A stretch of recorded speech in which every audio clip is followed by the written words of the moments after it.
Oi, hoje, quarta-feira, 18 de setembro de 2019, eu venho aqui dizer a você que eu já cuidei basicamente do Poder Legislativo e suas canalices nos últimos dias, coroando com um artigo que eu publiquei na página 2 do Estadão hoje, uma causa muito nobre e seus infectos parasitas. Eu parti nesse artigo de uma frase do grande intelectual inglês Samuel Johnson, segundo quem o último refúgio, o patriotismo é o último refúgio de um canalha, né? E eu adaptei para a frase: a democracia é o último refúgio de um corrupto. Ou o contrário, né? O corrupto encontra na democracia seu último refúgio. Isso não é uma crítica à democracia, uma crítica aos corruptos, eu digo. A causa da democracia é muito nobre, está no título. Agora, essa causa é explorada por parasitas infectos. Pois bem, só que hoje eu preciso me dedicar a outro poder que está prejudicando gravemente a reputação das instituições democráticas no Brasil. É o poder judiciário. Não especificamente o poder judiciário lá de baixo, primeira e segunda instâncias, mas o poder lá de cima, os altos tribunais. É claro que qualquer dia que eu fosse criticar o judiciário, eu encontraria notícias para isso. E agora eu estou encontrando a notícia, por exemplo, adivinha de quem? Gilmar Mendes. Gilmar Mendes, do Supremo Tribunal Federal, avisou ontem, terça-feira, 17, que deve levar a julgamento o recurso do ex-presidente Lula à segunda turma do Supremo, outubro, mais tardar até novembro. E por que o Gilmar Mendes decide a data de levar a julgamento? Ele não é presidente do Supremo, não é o relator da Lava Jato. Não, o Gilmar Mendes é um dos 5 juízes da segunda turma. Em dezembro, começou o julgamento desse recurso com o voto do relator contra o recurso, seguido do voto da Carmen Lúcia contra o recurso. Chegou a vez dele votar, ele pediu vista. E o ministro do Supremo tem um poder absoluto sobre a vista. Ele só devolve uma vista que ele pediu no processo quando ele bem quiser. E o Gilmar Mendes é o rei de se sentar em cima de vista. O senador Euvísto Guimarães, do Podemos do Paraná, tentou derrubar isso, criando um prazo para vista. E também as decisões monocráticas.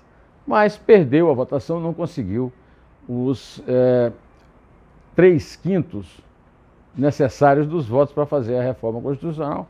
Agora o Gilmar decide. A hora que ele achar que está de bom tamanho para o Lula, que é o recorrente, né, ele convoca essa reunião. Ele está por cima da carne seca, porque o que acontece é o seguinte: o Ricardo Lewandowski votará com ele. Serão 2 contra 2. Aí dá empate, empate a favor do réu. Então, ou ele conta com o voto do decano Celso de Mello, espera que ele saia do hospital, que vive agora no hospital, está em péssimo estado de saúde, e em vez de renunciar ao cargo e deixar o Supremo funcionar, ele se agarra ao cargo e vive mais no hospital do que em casa e nas sessões do Supremo. Ele tá em eterna dúvida. Ele já votou contra o recurso, mas já disse que pode votar a favor agora. Então o Gilmar ou combinou com ele uma hora dele entrar, não se sabe, ou então está contando que ele vá para o hospital e aí o 2-2 resolve a favor do Lula. Por que o Gilmar quer resolver a favor do Lula? Porque ele foi colocado no Supremo para soltar tucano. Mas quando, e aí era aliado da Lava Jato contra o PT e tudo, quando a Lava Jato começou a alcançar tucanos, ele se tornou o mais feroz inimigo da Lava Jato lá. E essa aqui é uma prova de que os supremos ministros da Suprema Corte mandam e desmandam, fazem o que bem querem. Um segundo exemplo é exatamente do Ricardo Lewandowski. Esse é petista mesmo, é ligado ao Lula e à família lá de São Bernardo, e está agora dando uma de capitão do mato, ou sei lá o quê, dizendo que, ele disse no mesmo dia, né, que foi a terça-feira 17, que se os seus colegas da segunda turma e do plenário, porque o Edson Fachin já disse que vai mandar a decisão para o plenário, começarem a retardar muito a decisão sobre os pedidos dos réus da Lava Jato contra o juiz Sérgio Moro e o procurador Deltan Dallagnol, ele vai decidir monocraticamente, sozinho, sem consultar ninguém. Era a segunda parte da medida, do projeto de emenda constitucional de Oriovisto que eu falei aqui. O excesso de decisões monocráticas, em plantões de fim de semana, em férias, mas até no funcionamento normal do Supremo, em que cada ministro resolve o que quer. O Lewandowski já disse, vou resolver isso sem consultar ninguém. Isso confirma a tese desse livro, Os 11 do Supremo, do STF, né, do Felipe Recondo, que mostra isso. Infelizmente, o Supremo foi criado na República, com a ajuda de Rui Barbosa, para ser um órgão colegiado. Não funciona como um órgão colegiado e, portanto, perde qualquer legitimidade constitucional que tem. Funciona como 11 cortes diferentes, cada ministro com a sua ideia e com a sua decisão, e o Lewandowski acaba de dar essa prova. E a derrota do Oriovisto lá no plenário do Senado é uma coisa realmente lamentável para o futuro da democracia no Brasil. Então, ele está dizendo, eles deram lá soltaram Aldemir Bendini, ex-presidente do Banco do Brasil e da Caixa, e da Petrobras, soltaram Aldemir Bendini para criar esse caso aqui, e os vários réus da Lava Jato estão tentando entrar ali na trilha, e ele quer soltar todo mundo. E para isso ele disse que vai tomar uma decisão autocrática, e os restos, né, o resto dos colegas que se danem, né? Então, essa é a novidade do dia. Mas tem outra. Tem outro ministro que não, ao contrário do Gilmar Mendes e do Lewandowski, no momento foi indicado pelo Fernando Henrique e o Lewandowski pelo Lula, esse outro ministro foi indicado pelo Temer. O que não o recomenda, né, diga-se, é o Alexandre de Moraes. O Alexandre de Moraes validou, nesta terça-feira, um acordo que prevê a destinação de quase 2 bilhões e 600 milhões pagos pela Petrobras, num acordo com o Departamento de Justiça dos Estados Unidos. O dinheiro será usado para educação e ações na Amazônia. Uma tentativa de fazer uma figura bonita, a educação, todo mundo acha que a educação precisa de verba, e agora a questão da Amazônia, que está emocionando o mundo, então o dinheiro vai ser usado lá. A questão toda é o seguinte, quem é Alexandre de Moraes para decidir em meu nome e no seu, o que é que vai fazer com o meu dinheiro que foi roubado e está sendo devolvido? Isso é um absurdo, isso é o fim da picada. Ele está se colocando no papel de Bey de Tunis, do rei de Roma, que chega e decide tudo sem consultar ninguém, não foi eleito para isso, foi nomeado por um cara que está sendo processado e está em casa esperando ser preso, e agora decide o que é que vai fazer com o dinheiro que pertence a todos nós.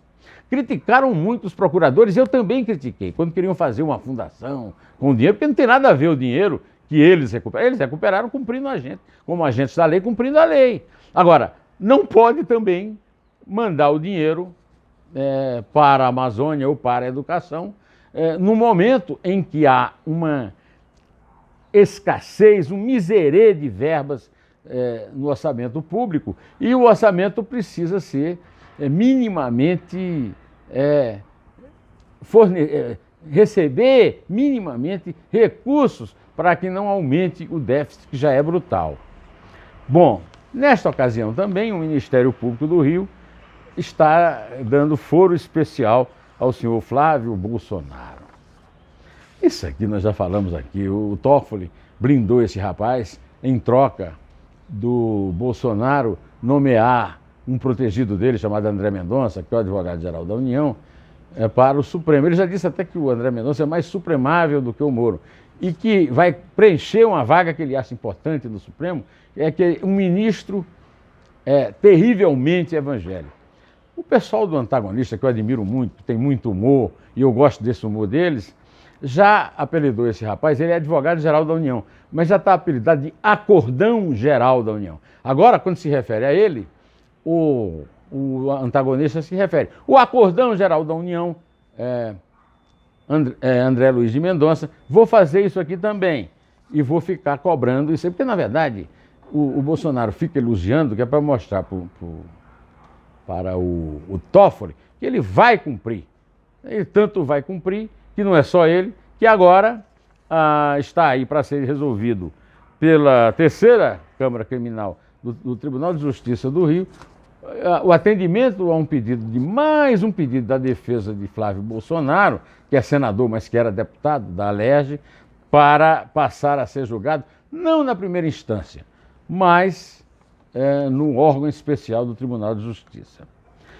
Só para concluir, eu vou ler para vocês um parágrafo desse artigo que eu mostrei, uma causa muito nobre e seus parasitas infectos. Acho que é o parágrafo que resume, mas você pode localizar esse meu artigo ou no meu blog no Estadão ou no meu site Estação Neumann, www.neumann.com. Fala-se muito em democracia representativa no Brasil, mas a verdade é que da forma como ela tem funcionado na prática, está mais para uma cleptocracia partidária.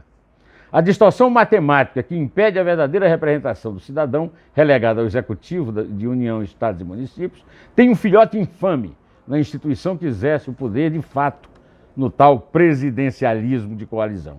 A Câmara tem 30 bancadas, recorde na história da República. Isso provoca um distanciamento crucial das votações em relação ao cidadão. Ao talante de seu chefão, leis de importância capital para a lisura e a consequente reputação da casa são submetidas a votações simbólicas pelos líderes das bancadas que decidem em alinhamento com as direções partidárias sem prévias audiências públicas. É por isso que você está assistindo esse espetáculo deprimente de uma lei para proveito pessoal sendo votada na Câmara, depois no Senado, depois voltando para a Câmara, e com uma traição uma atrás da outra, todo mundo, enfim, no fim de tudo, traindo o povo brasileiro, você e eu, e a Isabel. Bom, direto ao assunto, em pé, e só a verdade nos salvará.